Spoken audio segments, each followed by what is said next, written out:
কয়েক মিনিটের ঝড় বৃষ্টি আর ব্যাপক ধুলো ঝড়ে বিপর্যস্ত রাজধানী।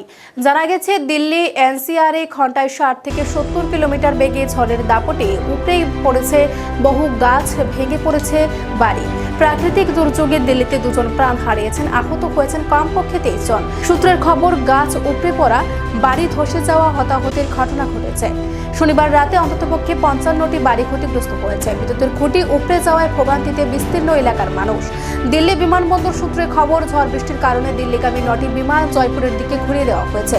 মৌসুম ভবন সূত্রে খবর, বৃষ্টির কারণে দিল্লির তাপমাত্রা এক ধাক্কায় অনেকটাই কমেছে।